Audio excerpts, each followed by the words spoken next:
So ప్రస్తుతం మనం కడప నియోజకవర్గంలో పర్యటిస్తున్నాం. దాంట్లో భాగంగా కడప వైసీపీ అభ్యర్థి అంజద్ బాషా గారు మనతో పాటు ఉన్నారు. సార్ నమస్తే సార్, ఎలా ఉన్నారు సార్? బాగున్నాండి సార్. ముందుగా ప్రచార సరళి ఎలా నడుస్తుంది? ప్రచారం బాగా ముమ్మరంగా జరుగుతుంది కడప నియోజకవర్గంలో. ఎందుకంటే ఈ 5 ఏళ్ళు కూడా మేము ప్రజలతోనే కలిసి ప్రతి కార్యక్రమంలో పాల్పంచుకోవడం జరిగింది.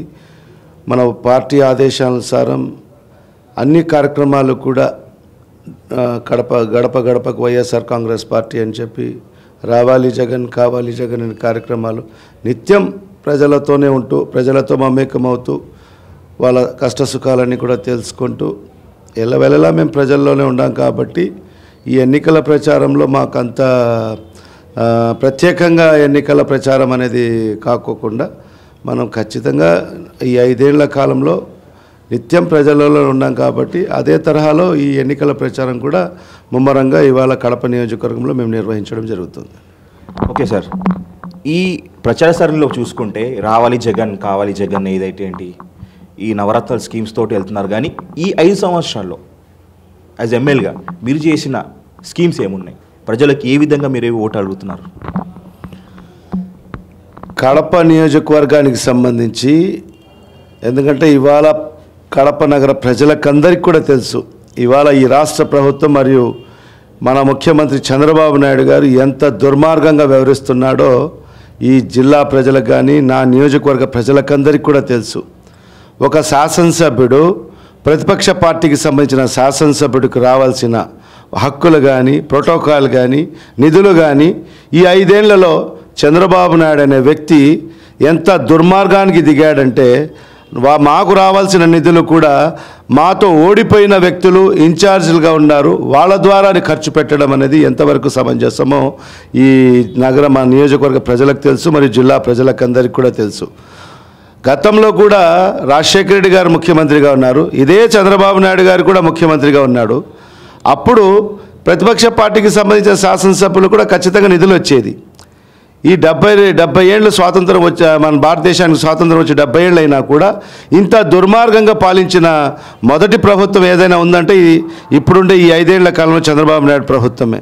పూర్తిగా ప్రతిపక్ష పార్టీకి సంబంధించిన శాసనసభ్యులను వాళ్ళ ప్రజల్లో అపకీర్తి తీసుకురావాలి, చెడ్డ పేరు తీసుకురావాలి అనే ఆలోచనలో భాగంగానే ఈ ప్రభుత్వం ముందుకు వెళ్ళిన పరిస్థితి మనం చూసాం. ఎన్నోసార్లు ఒక శాసనసభ్యుడిగా వైఎస్ఆర్ కాంగ్రెస్ పార్టీకి సంబంధించిన ప్రతిపక్ష పార్టీ శాసనసభ్యులు కూడా ముఖ్యమంత్రి గారిని కూడా మనం పోయి కలవడం జరిగింది. కలిసి మా అభ్యర్థనను కూడా ఆయనకు విన్నవించడం జరిగింది. ఇది మంచి సంప్రదాయం కాదు. గతంలో మీరు ముఖ్యమంత్రిగా ఉన్నారు, గతంలో రాజశేఖర రెడ్డి గారు ముఖ్యమంత్రిగా ఉన్నారు, అలాంటప్పుడు కూడా మీ శాసనసభ్యులు కూడా ఉన్నారు. అప్పుడు కూడా రాజశేఖర రెడ్డి గారు కూడా అందరికీ కూడా నిధులు ఇచ్చారు. కానీ మీరు కొత్త సంప్రదాయాన్ని ఈ రాష్ట్రంలో అమలు పరుస్తున్నారు. రేపు భవిష్యత్తులో కూడా ఇతర పార్టీలు కానీ ఎవరైనా ఇతర నాయకులు ఎవరైనా భవిష్యత్తు అధికారంలోకి వస్తే ఇదే సంప్రదాయాన్ని కొనసాగే ఒక పద్ధతి మీరు పెడుతున్నారు, ఇది మంచి పద్ధతి కాదు అని చెప్పినా కూడా అవహేళనగా మాట్లాడి చంద్రబాబు నాయుడు గారు నాకేం చేయాలో నాకు తెలుసు, మీ ద్వారానే చేయాల్సిన అవసరం నాకు లేదు అని ఎంత అవహేళన చేసి శాసనసభ్యులందరినీ కూడా మాట్లాడిన పరిస్థితి ఇవాళ కూడా మాకు గుర్తుంది. ఇంత దారుణంగా ఇంత దుర్మార్గంగా ఒక ప్రతిపక్ష పార్టీకి సంబంధించిన శాసనసభ్యులను అగౌరవపరుస్తూ వాళ్ళకు రావాల్సిన ప్రోటోకాల్ కూడా నిజంగా ఎంత దారుణంగా ఉందంటే ఒక ముఖ్యమంత్రి కడప నియోజకవర్గానికి కడపకు మీటింగ్కు ఇక్కడికి బహిరంగ సభకు వస్తే మరియు ఆ రోజు నాకు కానీ మా మేయర్కు ఇద్దరికి కూడా హౌస్ అరెస్ట్ చేయడం జరుగుతుంది. ఎంత దారుణం అండి. అసలు మేము అక్కడ మీటింగ్ నిర్వహించాల్సింది మేము, సభాధ్యక్షులుగా వ్యవహరించాల్సింది మేము. కానీ అలాంటిది మమ్మల్ని హౌస్ అరెస్ట్ చేసి ముఖ్యమంత్రి వచ్చి మీటింగు నిర్వహించుకొని వెళ్ళడం అనేది ఎంతవరకు సమంజసమో, ప్రజాస్వామ్య విలువలు ఈ ముఖ్యమంత్రి కాలు రాస్తారని అందరికీ కూడా తెలిసిన విషయమే. ఇలాంటి పరిస్థితుల్లో కడప నగర ప్రజలకు అందరికీ కూడా తెలుసు, ఒక పక్క రాష్ట్ర ప్రభుత్వం ఒక్క నయా పైసా కూడా ఈ 5 ఏళ్ల కాలంలో మాకు నిధులు ఇవ్వకపోయినా ఇవాళ కేంద్రం నుంచి వస్తున్న నిధులు కానీ 13th ఫైనాన్స్ నిధులు, 14th ఫైనాన్స్ నిధులు, SC ST సప్లాను, మరి మన కార్పొరేషన్ మిగులు నిధులు, మన ఎంపీ అవినాష్ రెడ్డి గారి నిధులతో ఇవాళ మన అన్ని డివిజన్స్లో కూడా ఎన్నో అభివృద్ధి కార్యక్రమాలు చేశాం. సీసీ రోడ్లు వేసాం, సీసీ డ్రైన్స్ వేసాం, అన్ని రకాలుగా ఎక్కడ కూడా నీళ్లకు ఇబ్బంది లేకోకుండా చేశాం. ఇవాళ కడప నగరము ఏదైతే కడప నగరం అమృత్ పథకం కింద సెలెక్ట్ కావడం జరిగింది. సుమారుగా 250 కోట్ల రూపాయలతో ఈరోజు కడప నగర వ్యాప్తంగా పనులు నిర్వహించడం జరుగుతుంది. సుమారుగా 12 GLSR ట్యాంక్స్ నిర్వహించడం జరుగుతుంది. అలాంటి ఆ ట్యాంక్స్ కూడా నిర్వహిస్తూ మళ్ళీ 16 కిలోమీటర్లు పాత పైప్ లైన్ అన్ని కూడా ఈరోజు రీప్లేస్మెంట్ చేయడం జరుగుతుంది. అదే తరహాలో కడపలో 25 హౌస్ హోల్డ్కు ఉచితంగా ట్యాప్ కనెక్షన్స్ కూడా ఇవ్వడం జరుగుతుంది. ప్రతిరోజు నీళ్ళు ఇవ్వాలి అనే ఒక ఆలోచనలో భాగంగానే ఈ GLSRs నిర్మించడానికి మేము కృషి చేస్తున్నాము. అది కూడా ఏంటంటే ఈ కడప నగరానికి ఎప్పుడైతే వేసవి కాలం వస్తుందో ఆ వేసవి కాలంలో, ఎందుకంటే మేము మా కడప నియోజకవర్గం అంతా కడప నగరం అంతా కూడా పెన్నా రివర్ పైన డిపెండెంట్ ఉంటుంది. అక్కడ మా పంపింగ్ స్కీమ్స్ ఉన్నాయి. ఈ వేసవి కాలంలో ఆ పెన్నా రివర్ అనేది డ్రై అవుట్ అవ్వడం సహజం. అలాంటిది వేసవి కాలంలో కడప నగరంలో కడప తాగేదానికి చాలా ఇబ్బందిగా ఉండే పరిస్థితి ఉంది. ఒక ఒక క్వశ్చన్ అడుగుతాను, మీరు ఓపెన్గా ఆనెస్ట్గా ఆన్సర్ ఇచ్చారు. చెప్పండి. మీరు ఇంత ఇబ్బంది పడుతున్నారన్నప్పుడు మాకు తెచ్చిన ఇన్ఫర్మేషన్ ఏంటంటే అంజద్ బాషా గారికి మంచి బ్రహ్మాండమైన ఆఫర్ వచ్చింది. నేను ఫిగర్ చెప్పను నేను మంచి ఆఫర్ వచ్చినప్పుడు మీరు పార్టీ అభివృద్ధి కోసం అనుకుంటే పార్టీ మారి మీరు చేసుకోవచ్చు కదా. నిజంగా ఇది మా నైతిక విలువలకు సంబంధించిన విషయం ఇది. ఎందుకంటే రాజకీయంలో కావాల్సింది నైతిక విలువలు. ఈరోజు ఆ రాజకీయంలో ఆ నైతిక విలువలు లేకుండానే ఈరోజు రాజకీయ వ్యవస్థ అంతా కూడా భ్రష్టు పడుతుంది. ఎందుకంటే భారతదేశానికి స్వాతంత్రం వచ్చి 70 ఏళ్ళు అయినాయి. ఎంతోమంది ముఖ్యమంత్రులైన ఎన్నో ప్రభుత్వాలు పాలించాయి. కానీ ఇంత దుర్మార్గంగా ఇంత దుష్ట పరిపాలన గతంలో ఎన్నడూ చూడలేదు, భవిష్యత్తు కూడా ఎన్నడూ చూడబోము కూడా. ఎందుకంటే ఇప్పుడు ఉండే ప్రభుత్వానికి చంద్రబాబు నాయుడు గారికి పాలించే పూర్తి స్థాయిలో పూర్తి మెజారిటీ ఉంది. ఉన్నప్పుడు కూడా మళ్ళీ ప్రతిపక్ష పార్టీకి సంబంధించిన 23 శాసనసభ్యులకు సంతలో పశువుల్లాగా వాళ్ళకు వేలం పాట పాడి ఎన్ని కోట్లు కావాలి అని చెప్పి కోట్ల రూపాయలు గుమ్మరించి ఆ కోట్లు ఎక్కడి నుంచి వచ్చాయి? ఈ చంద్రబాబు నాయుడు గారికి ఆ కోట్లు ఎక్కడి నుంచి వచ్చాయి? ఈ రాష్ట్ర ప్రజల సొమ్మును దోచుకున్నాడు. ఈరోజు వేల లక్షల కోట్ల రూపాయలు దోచుకున్నాడు. ఈరోజు కేవలం ప్రజా సమస్యలన్నీ కూడా గాలికి వదిలేసి ఆయన చేసింది ఏంటంటే ఈ 5 ఏళ్ల కాలంలో దోచుకోవడం మాత్రమే. ఇక్కడ దోచుకుంటాడు, తీసుకొని పోయి విదేశాల్లో దాచుకొని వస్తాడు. ఆ దోచుకున్న డబ్బులతో ఈరోజు 23 శాసనసభ్యులను నిజంగా గతంలో ఎన్నడూ చూడలేదు. కాంగ్రెస్ పార్టీ ఇలాంటి పెద్ద పార్టీలు నేషనల్ పార్టీస్ ఉన్నాయి, జనతా పార్టీ, ఇలా ఎన్నో పార్టీలు ఉన్నాయి. కానీ ఏనాడు కూడా ఇక్కడ గెలిచి అక్కడ వెళ్ళిన సంస్కృతి ఎక్కడ చూడలేదు. కానీ ఈ మధ్యలోనే చంద్రబాబు నాయుడు గారు మరియు తెలంగాణ రాష్ట్రంలో కేసీఆర్ ఇద్దరు కలిసి ఆ సంస్కృతిని కొత్తగా ఈ 5 ఏళ్ల కాలంలోనే అమలుపరచడం జరిగింది. వాళ్ళను డబ్బులు ఇచ్చేసి కొనుగోలు చేసి ఇప్పుడు ఈ విధంగా వాళ్ళను డబ్బులు పెట్టి కొనుగోలు చేసి అలాంటి సంస్కృతి అసలు మేము రాజకీయాలు వచ్చింది ఈ రాష్ట్రంలో ఒక మంచి పరిపాలన రావాలి. ఎందుకంటే గతంలో కూడా మనం ఎన్నో రాజకీయ నాయకులను చూశాము.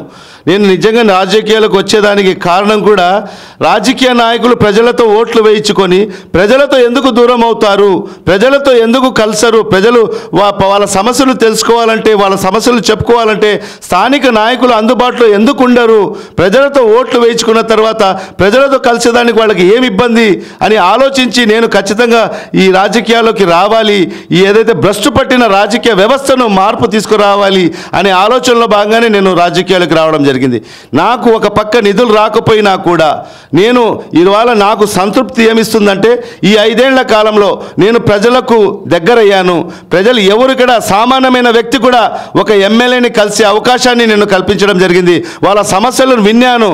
నా వరకు ఎన్ని సమస్యలు నేను సమస్యలు పరిష్కరించడానికి నేను ప్రయత్నం అయితే చేశాను. కానీ ఎన్ని మటుకు దాంట్లో సమస్యలు పరిష్కరించబడ్డాయో ఖచ్చితంగా ప్రజలకందరికీ కూడా తెలుసు. ఎందుకంటే ప్రతిపక్ష పార్టీకి సంబంధించిన శాసనసభ్యులకు వాళ్ళకు రావాల్సిన ప్రోటోకాల్ కూడా ఇవ్వలేదు.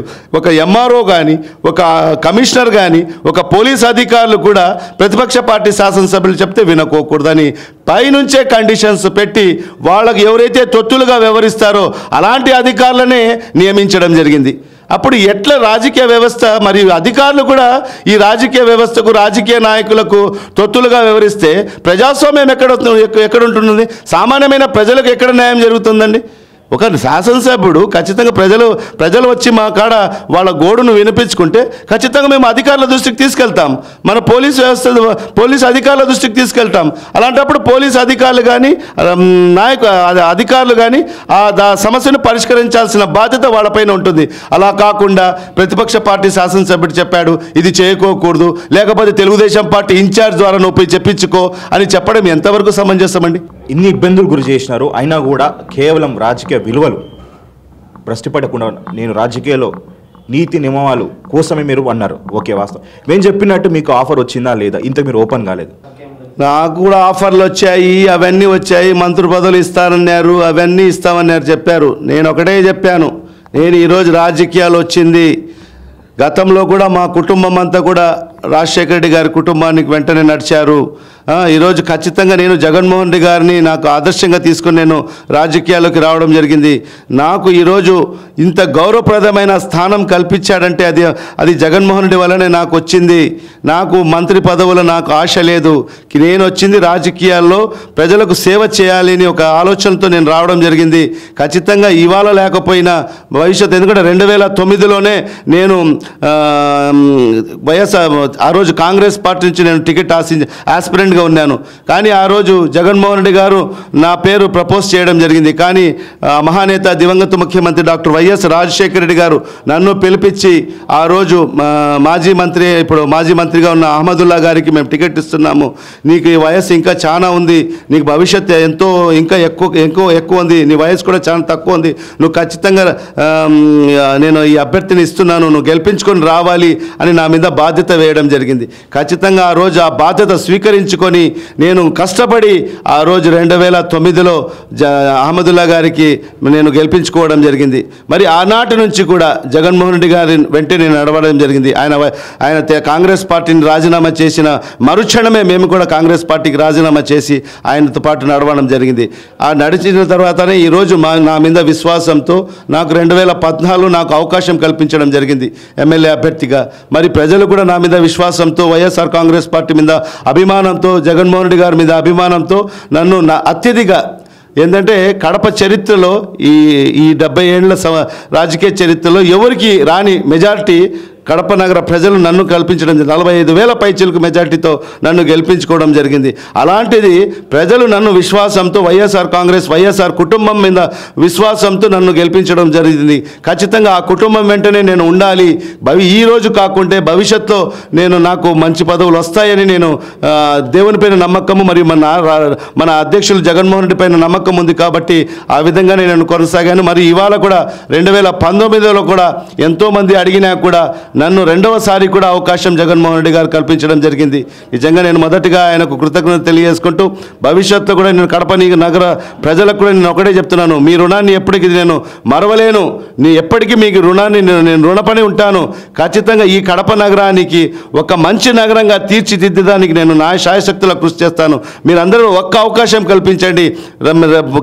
రాష్ట్రంలో మన ప్రభుత్వం వస్తే, జగన్మోహన్ రెడ్డి గారు ముఖ్యమంత్రి అయితే ఖచ్చితంగా అన్ని విధాలుగా ఈ నగరాన్ని అభివృద్ధి చేసేదానికి నా శాయశక్తిగా కృషి చేస్తానని కూడా నా నియోజకవర్గ ప్రజలకు నేను ప్రచారంలో ఎక్కడికి వెళ్ళినా కూడా ఇదే మాట నేను చెప్తూ ఉంటాను. ఇప్పుడు మీ పర్సనల్ గురించి మాట్లాడుకుంటే మీ పొలిటికల్ గురించి మాట్లాడుకుందాం. సార్, మీరు ఒక కార్పొరేటర్ స్థాయి వ్యక్తి, ఎలాంటి రాజకీయ అనుభవం లేకుండా కార్పొరేట్ స్థాయి ఒక సాదా వ్యక్తి, ఆర్థికంగా కూడా మీరు అంత బలమైన వ్యక్తి కాదు. నేను చూశాను ప్రాక్టికల్గా చూసుకుంటే మీరు ఇప్పుడు మనం చేసే ఇంటర్వ్యూ కూడా ఒక నార్మల్ ఇండ్లు, చాలా అద్దెలు అనుకోవచ్చు, లేకపోతే రోడ్స్ కూడా చాలా దాంట్లో ఏమి లేని మీకు కరెక్ట్ కార్పొరేటర్ స్థాయి నుంచి డైరెక్ట్ ఎమ్మెల్యే పదవికి ఇవ్వడానికి కారణం ఏంటి? ఒకటి. అండ్ సెకండ్ థింగ్, హేమలు ఇండస్ట్రియలిస్ట్ వ్యాపారవేత్తలు చాలామంది ఉన్నారు, ఖాళీ టికెట్ కోసమే వాళ్ళందరి కాదనేసి కేవలం అస్మద్ బాషా గారికే ఎందుకు ఇచ్చారు? ఈ 2 కారణాలు ఏంటి చెప్పండి. అదే నేను ఎక్కడ కూడా నేను ఇదే మాట మాట్లాడుతుంటాను. నేను ఒక సామాన్యమైన కార్యకర్త. ఆ రోజు కాంగ్రెస్ పార్టీలో ఒక సామాన్యమైన కార్యకర్తగా ఉంటే, ఆ రోజు రాజశేఖర రెడ్డి గారు ముఖ్యమంత్రిగా ఉండే సమయంలో నాకు ఒక కార్పొరేటర్ అవకాశం రావడం జరిగింది. ఆ కార్పొరేషన్లో నేను పోటీ చేసిన తర్వాత ఆ రోజు కార్పొరేషన్లో కూడా నేను అత్యధిక మెజార్టీతో సుమారుగా 1180 ఓట్ల మెజార్టీతో నేను నా డివిజన్లో గెలవడం జరిగింది. అదే తరహాలో మా కుటుంబ సభ్యులు, మా కజిన్ బ్రదర్స్ కూడా ముగ్గురు కార్పొరేటర్లుగా 2005 నుంచి 10 వరకు పనిచేయడం జరిగింది. ఇది ఇక్కడ మేము ఆర్థికంగా అందరితో ఇండస్ట్రియలిస్ట్తో మేము ఎక్కడ కూడా పోటీ పడకపోయినా కూడా ఒక గౌరవప్రదంగా ఒక వ్యాపారాలు చేసుకుంటూ గౌరవప్రదంగా ఇవాళ కడప నగరంలో మేము ఒక పెద్ద కుటుంబంగా హారూన్ ఫ్యామిలీ అంటే ఒక పెద్ద కుటుంబంగా ఇవాళ కడప నగరంలో ఏదైతే ముస్లిం మైనార్టీలో ఒక పెద్ద కుటుంబంగా ఇవాళ మనం చలామణి అవుతున్నాం. అవన్నీ కూడా గమనించి రేపు భవిష్యత్తు ఇలాంటి నాయకులు, ఎందుకంటే వాళ్ళతో వెంట మేము జగన్మోహన్ రెడ్డి గారితో, మేము కాంగ్రెస్ పార్టీతో, రాజశేఖర రెడ్డి గారితో మా కుటుంబం అంతా కూడా నడిచారు కాబట్టి అవన్నీ కూడా చూసుకొని వీళ్ళు అందరూ కూడా మా వెంట నడిచారు అని అవన్నీ కూడా ఆలోచించుకొని ఆ రోజు మాకు కార్పొరేటర్స్ అవకాశం కల్పించడం జరిగింది. కార్పొరేట్ తర్వాత మన నాయకుడు జగన్మోహన్ రెడ్డి గారు నాకు ఒక ఎమ్మెల్యే అభ్యర్థిగా ప్రకటించడం నిజంగా ఎప్పటికీ నేను మరవలేను. వాళ్ళు ఇచ్చిన అవకాశము నిజంగా బహుశా ఇలాంటి అవకాశం చాలా అరుదుగా వస్తాయి. అలాంటి భగవంతుడు నన్ను కల్పించాడు, ఆ అవకాశం కల్పించాడు.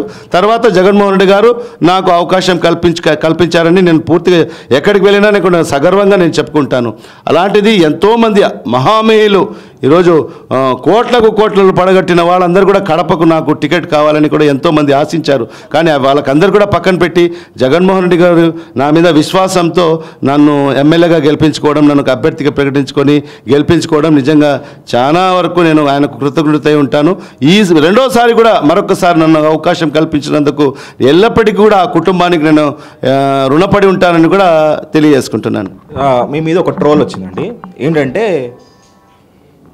జనరల్గా వాస్తవం నేను రియాలిటీగా చూసుకున్నప్పుడు అమ్జద్ బాషా గారు కేవలం ఈ 5 సంవత్సరాల్లో ఖాళీ షాప్ ఓపెనింగ్లకి, గ్రాండ్ ఓపెనింగ్లకి, ఇలాంటివి ఓపెనింగ్స్కి మాత్రమే పరిమితమైనాడు. కానీ నియోజకవర్గ సమస్యలు లేక ప్రజల మధ్య లేరు అని చెప్పేసి చాలామంది అన్నారు. ఇది జరిగిన విషయం, మాకు వచ్చిన ఇన్ఫర్మేషన్.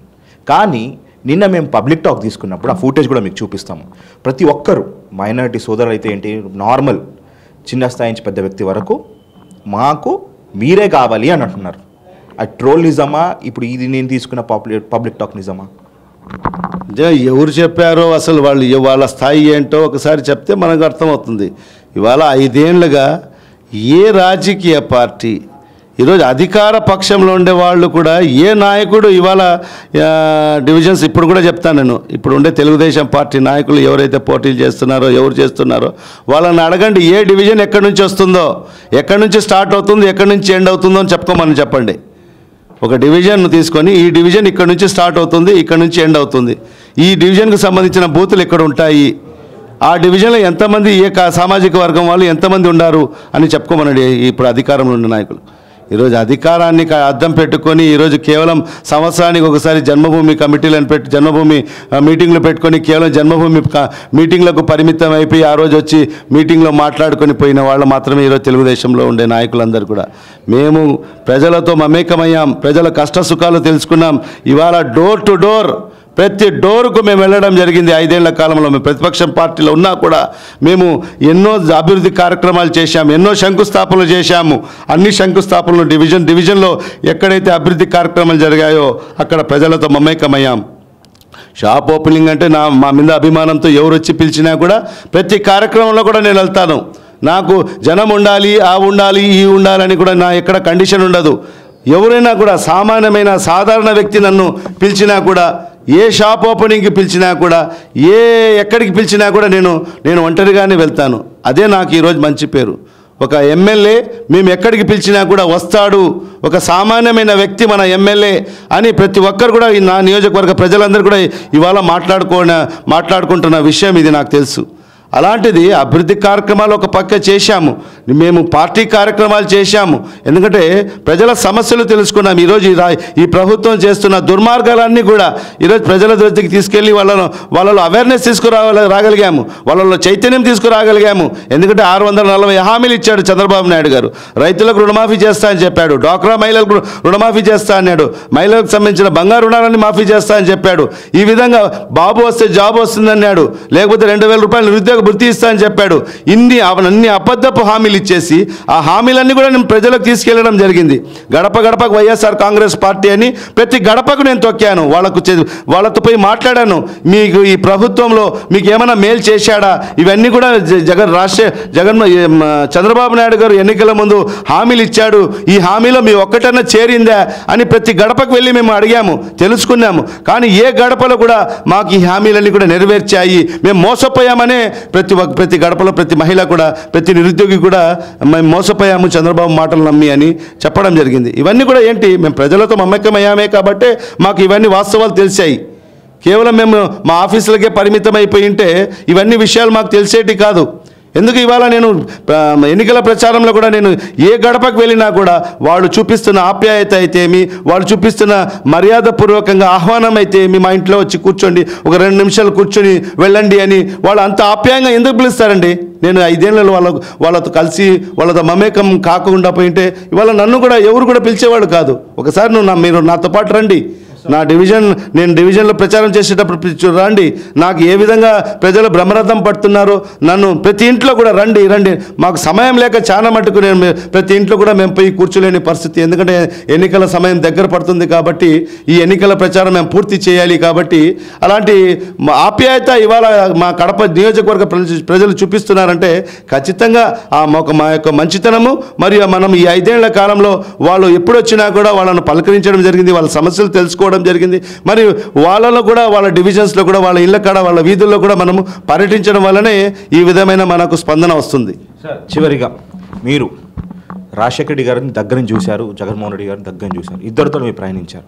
మీకు కానీ మీ కుటుంబానికి మధ్య అంటే ఆ వ్యత్యాసం ఏం కనబడుతుంది జగన్మోహన్ రెడ్డి కానీ రాజశేఖర రెడ్డి గారు?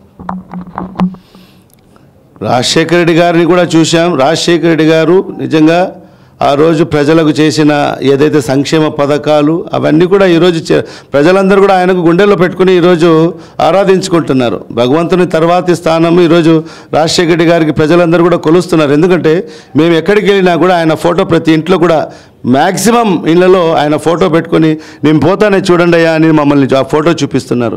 ఎందుకంటే ఆయన ప్రజలకు చేసిన సంక్షేమ పథకాలు అవన్నీ కూడా ప్రతి కుటుంబంలో ప్రతి వ్యక్తి కూడా చెందడం జరిగింది. అలాంటి ఒక మంచి నాయకుడు, ఒక మంచి అడ్మినిస్ట్రేటర్, ఒక మంచి పరిపాలకుడు, ఒక ప్రజానాయకుడు అని ఈరోజు ప్రజలందరూ కూడా ఆయనకు బ్రహ్మరథం పడుతున్నారు. ఆయన చేసిన సంక్షేమ పథకాలే కదా ఈరోజు మనకు శ్రీరామ రక్ష. ఇవాళ ఇప్పటికి వరకు జగన్మోహన్ రెడ్డి ముఖ్యమంత్రిగా కాలేదు కదా. ఈ ఒక్క అవకాశం మేమేమంటున్నామంటే అలాంటి పరిపాలన నేను అందిస్తాను, నా తండ్రి అందించిన పరిపాలన కన్నా ఇంకా మంచి పరిపాలన నేను అందిస్తాను అని ఇవాళ జగన్మోహన్ రెడ్డి గారు ప్రజలకందరికీ కూడా చెప్తున్నారు, ఒక విశ్వాసం కలిగిస్తున్నారు. ఎందుకంటే రాజశేఖర రెడ్డి గారి పాలన చూశారు ఇప్పుడు ప్రజలు, ఇప్పుడు చంద్రబాబు నాయుడు పాలనను కూడా ఈ 5 ఏళ్ల పాలన చూశారు. ఈ 5 ఏళ్ల పాలనలో ప్రజలందరూ విసిగిపోయారు, ఈరోజు మోసపోయారు, విసిగిపోయారు ప్రతి ఒక్కరు కూడా. ప్రజలు కూడా ఖచ్చితంగా ఒక్క అవకాశం అయితే జగన్మోహన్ రెడ్డి గారికి కల్పించాలి అని ప్రతి ఒక్కరు కూడా ఈరోజు నిర్ణయించుకోవడం జరిగింది. జగన్మోహన్ రెడ్డి గారికి ఒక అవకాశం కల్పిస్తే ఖచ్చితంగా తండ్రికి మించిన పరిపాలన జగన్మోహన్ రెడ్డి గారు రేపు రాష్ట్ర ప్రజలకు అందిస్తారని మాకు పూర్తిగా విశ్వాసం ఉంది. ఎందుకంటే ఆయన మాట్లాడినప్పుడల్లా కూడా ఆయన విజన్ ఒక దూరపు విజన్. ఎందుకంటే ఏదైతే అది కొన్ని అయితే మేము తీసుకొని పోయి ఆయన కాడ అప్లికేషన్స్ పెడుతుంటాము, అవి చెప్పేయండి ఇవి చెప్పేయండి, చంద్రబాబు నాయుడు అన్ని చెప్పేశాడు కదా, మేము అది మాకు అధికారం ఇచ్చేస్తారు ప్రజలని మేము చెప్పినా కూడా జగన్మోహన్ రెడ్డి గారు దానికి ససేరి మీరా అంటారు. ఎందుకంటే మాకు ఆర్థికంగా మేము చాలా వెనుకబడి ఉన్నాము, ఈ రాష్ట్రము విడిపోయి ఇప్పుడు ఆర్థికంగా చాలా ఇబ్బందికరమైన పరిస్థితులు ఎదుర్కొంటుంది. ఇప్పుడు చంద్రబాబు నాయుడు గారు పూర్తిగా ఈ రాష్ట్రాన్ని అప్పుల రాష్ట్రంగా మార్చేశాడు. మరి ఇలాంటి సందర్భంలో మనం అనుచితమైన హామీలు మనం ఇవ్వలేము. మనకు ఏ విధంగా ఆర్థిక పరిస్థితులు ఏ విధంగా ఉంటాయో దానికి అనుగుణంగానే మన మేనిఫెస్టో ఉండాలి అని కూడా. ఎందుకంటే నేను మేనిఫెస్టో కమిటీ మెంబర్గా నేను చాలా సమస్యలు ఆయన దృష్టికి తీసుకెళ్తే కూడా ఇవన్నీ మనం చేయలేము అని కరాఖండిగా ఆయన చెప్తున్నాడు. ఎందుకంటే అధికారమే పరమావధి అని అనుకుంటే చంద్రబాబు నాయుడు లాగా 600 హామీ ఇస్తే మేము 1000 హామీలు ఇచ్చేయచ్చు. అలా కాకూడదు. ఏదైతే మనం చెప్తామో అది ఖచ్చితంగా 100% మేనిఫెస్టో షుడ్ బి ఇంప్లిమెంటెడ్ అని మన నాయకుడు చెప్తున్నారు. మా వైఎస్ఆర్ కాంగ్రెస్ పార్టీ మేనిఫెస్టో కూడా 4 పేజీలే ఉంటుంది. పుస్తకం లాగా 100 పేజీలు ఉండదు. కేవలం 4 పేజీల్లోనే మా మేనిఫెస్టో ఉంటుంది. ఆ మేనిఫెస్టోలో ఏదైతే పొందుపరుస్తామో అవన్నీ కూడా ఖచ్చితంగా 5 ఏళ్ల కాలంలో అమలుపరిచిన తర్వాతనే మళ్ళీ మేము పోయి ఓట్లు అడుగుతామని కూడా మన నాయకుడు చెప్తున్నాడు. అలాంటి ఒక క్రెడిబిలిటీ కలిగిన నాయకుడు మన నాయకుడు జగన్మోహన్ రెడ్డి గారు. ఖచ్చితంగా ఒక్క అవకాశం అయితే ఇస్తే ఖచ్చితంగా ప్రజలు ఇస్తారనే పూర్తిగా విశ్వాసం ఉంది. వచ్చిన తర్వాత తన తండ్రికి మించిన పరిపాలన ఈ రాష్ట్ర ప్రజలకు ఇస్తాడని కూడా మాకు పూర్తిగా భరోసా ఉంది. చివరిగా షార్ట్ అండ్ స్వీట్గా కడప ప్రజలు వైసీపీకే అంటే మీకే ఎందుకు ఓటేయాలి? నాకే ఎందుకు వేయాలి అనేది ప్రజలు నిర్ణయించుకోవాలి. ఎందుకంటే ఇవాళ అధికార పక్షం తెలుగుదేశం పార్టీ, ఇక్కడ మెయిన్ 2 పార్టీలు అండి. ఇక్కడ మెయిన్ కంటెస్ట్ జరిగేది వైఎస్ఆర్ కాంగ్రెస్ పార్టీ వర్సెస్ అధికార పక్షమైన తెలుగుదేశం పార్టీ.